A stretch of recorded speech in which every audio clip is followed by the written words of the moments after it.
కొన్నిసార్లు చాలా అస్పష్టంగా ప్రార్థన చేస్తాం. ఇప్పుడు మీ దగ్గరికి ఎవరైనా వచ్చారండి, ఏదో అవసరతలో ఉండొచ్చారు, మీ దగ్గరకు వచ్చి పాయింట్ చెప్పకుండా దాని చుట్టూ తిరుగుతున్నారు అనుకోండి. దాని ఇంగ్లీష్లో ఏమంటారంటే బీటింగ్ డౌన్ ద బుష్ అంటారు.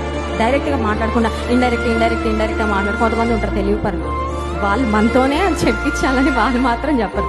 ఇదండి నాకు అలా అనిపిస్తుందండి, వాళ్ళైతే అలా అన్నారండి, మరి వీళ్ళైతే ఇలా చెప్పారండి, ఇలా అన్నీ చెప్తారు కానీ పాయింట్ మాత్రం చెప్పరు.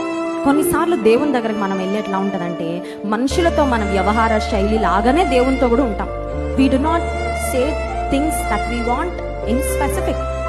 స్పష్టంగా నాకు ఇది కావాలి, నాకు ఇది దయచేయి, ఇలాంటి కార్యం చేయి అని అడగడానికి బదులుగా ఏదో ఒకటి ఇచ్చేనాయన, ఏదో ఒకటి చేసేనాయన, ఏదో ఒకటి చూసేనాయన, ఏదో ఒకటి పంపేనాయన అన్నట్లు ఉంటుందండి మన ప్రార్థన.